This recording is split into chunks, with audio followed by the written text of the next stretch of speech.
is that woman?" My husband was taken to the hospital after an accident on the way to a trip. Our daughter was supposed to have been in the car with him, but it was not our daughter who was taken to the hospital, but a woman I didn't recognize at all. It turned out my husband was having an affair. When I confronted him with official evidence supporting this fact, not only did he deny that he was doing anything of the sort, but he called me a psycho and treated me like one because I'd gone out of my way to hire a detective agency to justify my suspicions. One way or another, his objections to any adultery notwithstanding. He wouldn't even discuss it with me, and that made things all the more difficult and stupid. He really had the audacity to think he could get away with it. Little did he know that I knew the whole truth that he was hiding from me. I tell him the truth who has a relaxed expression on his face, and things begin to change for the better for me. This is the story of how my husband neglected his daughter as he engaged in adultery with another woman, and how his childish behavior of refusing to live up to his responsibilities eventually drove him into the darkest place he will ever experience. My name is Abby. I'm 38 years old and I work for an architectural design company. My husband, Landon, is 35, and he works for a real estate company. We were introduced through a mutual colleague at work, and although he is 3 years younger, I fell in love with him because of how sweet he was to me. He downright spoiled me with attention and affection, but he wasn't one of those needy, super nice guys. He also showed displays of masculinity and stubbornness, and it was this perfect balance between caring gentleman and fair leader that caused me to fall for him. After 2 years of dating, we got married, and this year marks our 10-year anniversary. In those 10 years, we were blessed with a daughter, Sadie, who has grown up to be a cheerful, bright girl. She supported us as we work hard at our jobs, saying, "My mommy and daddy are both so cool." The sad truth is that we both came home late at night because of our jobs. In other words, we didn't have much time to see each other, and I wouldn't be surprised if that made her a little sad. Landon used to be able to come home earlier in the evening, but now that his department had changed its policy, he started coming home just before the date passed into tomorrow. His sister Jacqueline and her husband usually take care of Sadie because I can't come home until around dinner time. I still feel so bad for her because of this. I would have loved to spend more time with my family, with Sadie especially, but the situation with my job was so cruel as to prevent me from realizing that wish. Not only did Landon start coming home late after a change of policy in his department at work, but more recently he had been out drinking with colleagues and sometimes didn't get home until late at night. On the worst of occasions, he came home early in the morning, around 6 o'clock, which made me pretty angry. Who knows where he could have gone during all that time and what he could have been doing, but his response to my outburst was, "I missed the last train because a junior colleague of mine got pretty drunk and fell ill and I was nursing him. I did leave you a message, didn't I?" He did leave me a message, indeed, but that doesn't mean I approved of his coming home so late. I was appalled that even after 10 years of being married to me and having a daughter, that he was still unaware that she had a family. But I couldn't say anything because Landon was fulfilling his duties as a father by making enough money to support the family and taking good care of Sadie on his days off. Then one day, Landon was at home on his day off when I came back and suggested that we go on a trip to celebrate Sadie's 9th birthday. Landon was usually off on Wednesdays and I was off on Saturdays. Since our days off rarely overlapped, we had to decide in advance which of us would take paid leave when we wanted to go on a trip like this. Since he had taken some paid time off to take Sadie to my parents' house during the New Year last year, it was my turn. I applied for some paid time off to book a trip to a nice little hot spring resort, but to my surprise, a huge problem at work arose right before the trip, and I was called to the office on very short notice. I tried to negotiate with my boss, and although they were very apologetic, they were extremely clear that they needed me, mostly because the problem involved numbers, and I can confidently say I'm pretty much a savant when it comes to numbers. There was nothing I could do to back away from this, so I tragically had to cancel the trip. Sadie was devastated, and I wanted to make it up to her.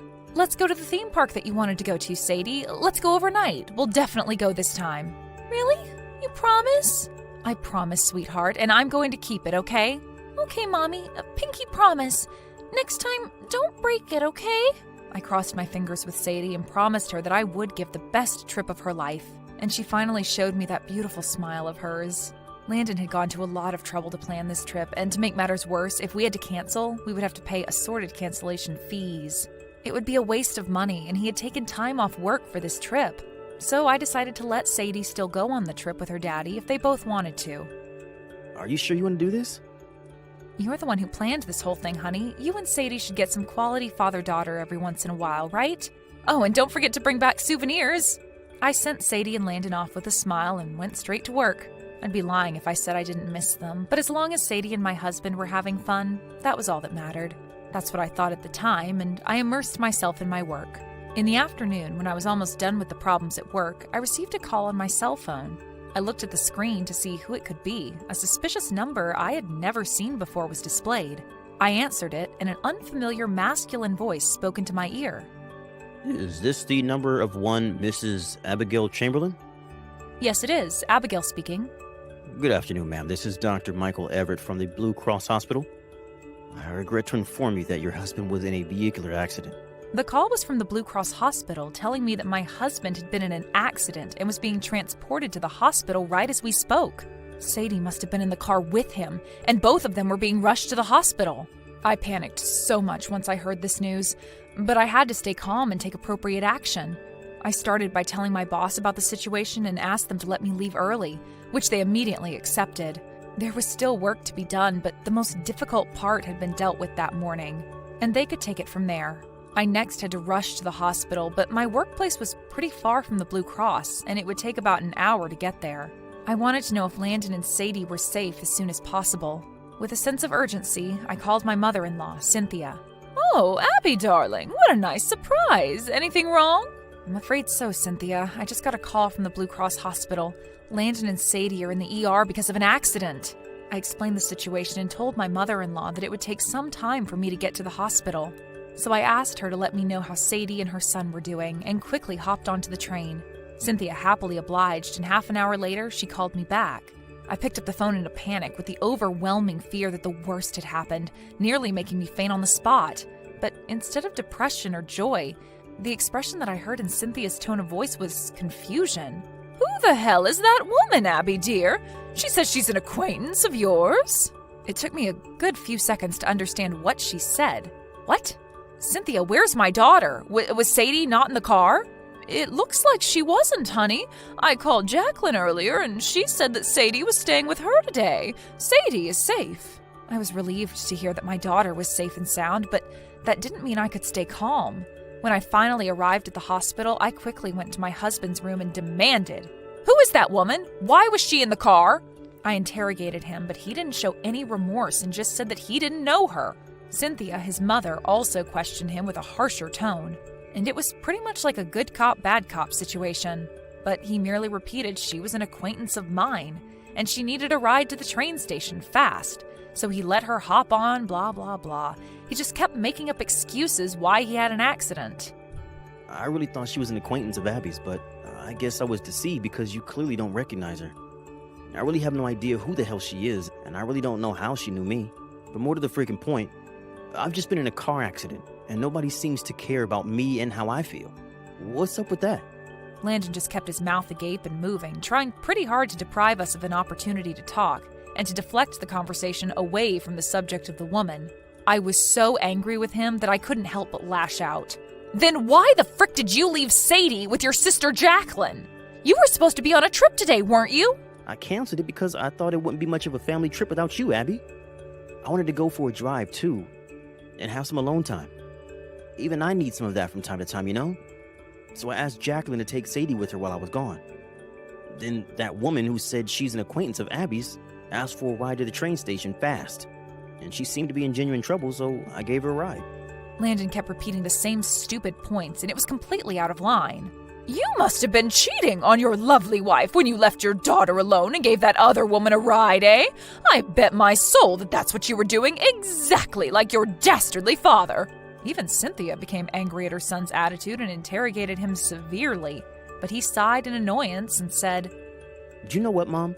What proof do you have that I had an affair? That's just a fantasy. And I've been injured in an accident, and I'm not in a good state at all. And if that's the way you want to play this nice visit of yours, just get the hell home, please.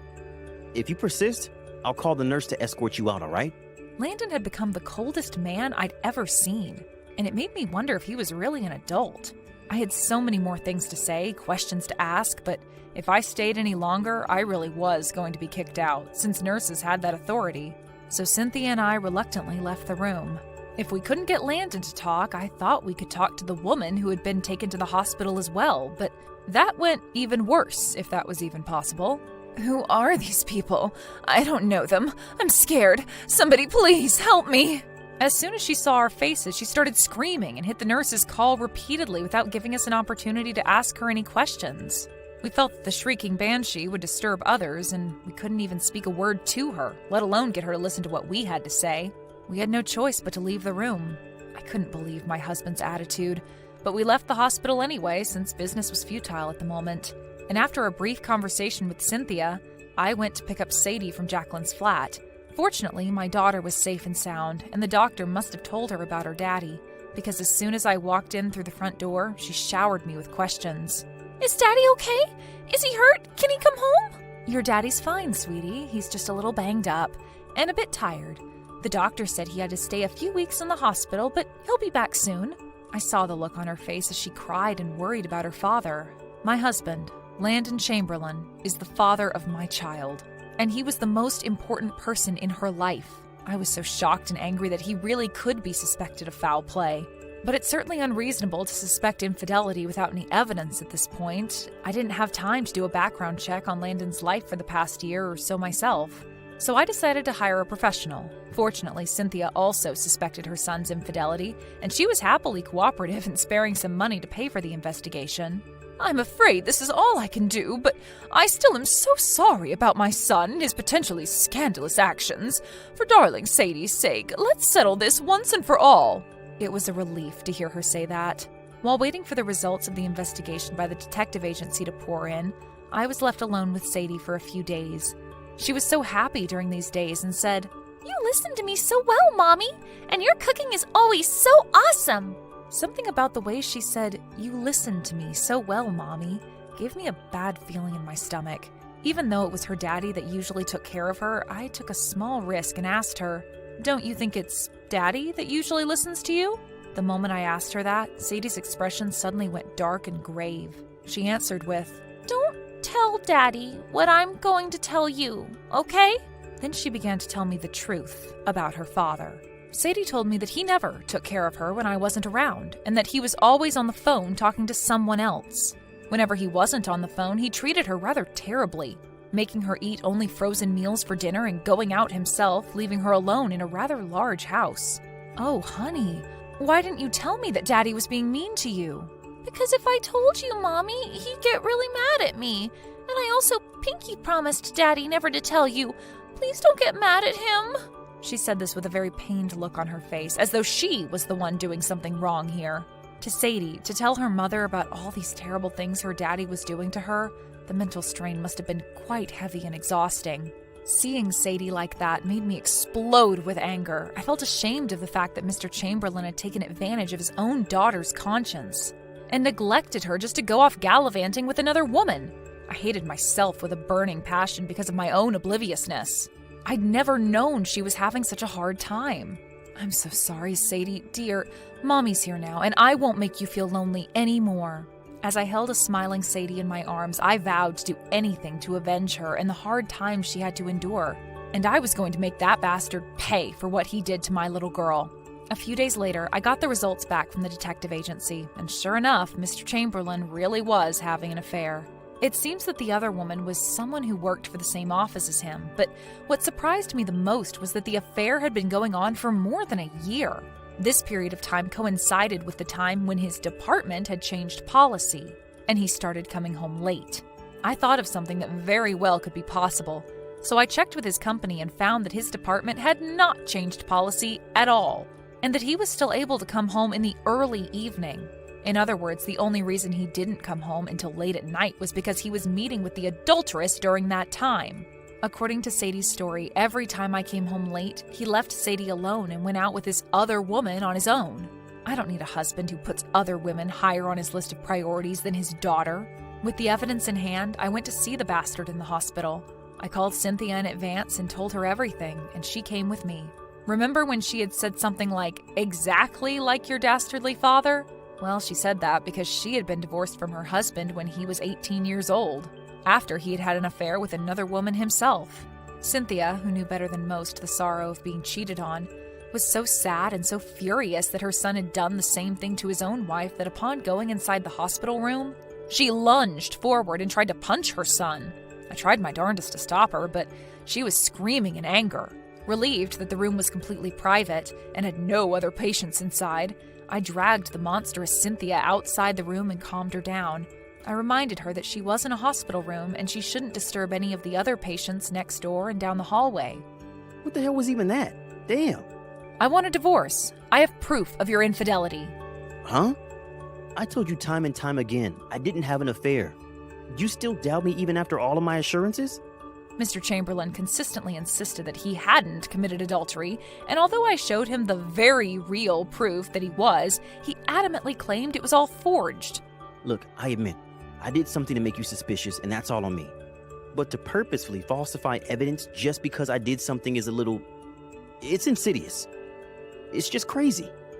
And what the hell are you trying to accomplish by dragging my mother into this, So in a nutshell, not only did he deny that he was doing anything adulterous, but he called me a psycho and treated me like one because I'd gone out of my way to hire a detective agency to justify one way or another my suspicions of an affair, his objections notwithstanding.